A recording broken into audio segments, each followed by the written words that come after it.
96 சங்கீதம். கர்த்தருக்கு புதுப்பாட்டை பாடுங்கள். பூமியின் குடிகளே, எல்லாரும் கர்த்தரை பாடுங்கள்.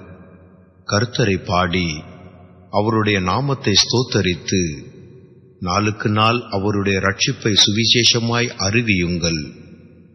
ஜாதிகளுக்குள் அவருடைய மகிமையையும் சகல ஜனங்களுக்குள்ளும் அவருடைய அதிசயங்களையும் விவரித்துச் சொல்லுங்கள். கர்த்தர் பெரியவரும் மிகவும் ஸ்தோத்தரிக்கப்படத்தக்கவருமாயிருக்கிறார். எல்லா தேவர்களிலும் பயப்படத்தக்கவர் அவரே. சகல ஜனங்களுடைய தேவர்களும் விக்கிரகங்கள் தானே. கர்த்தரோ வானங்களை உண்டாக்கினவர்.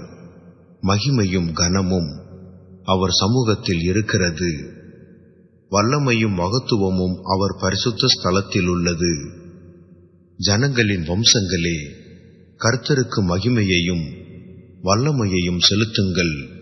கர்த்தருக்கே அதை செலுத்துங்கள். கர்த்தருக்கு அவருடைய நாமத்திற்குரிய மகிமையை செலுத்தி காணிக்கைகளை கொண்டு வந்து அவருடைய பிராகாரங்களில் பிரவேசியுங்கள். பரிசுத்த அலங்காரத்துடனே கர்த்தரை தொழுது கொள்ளுங்கள்.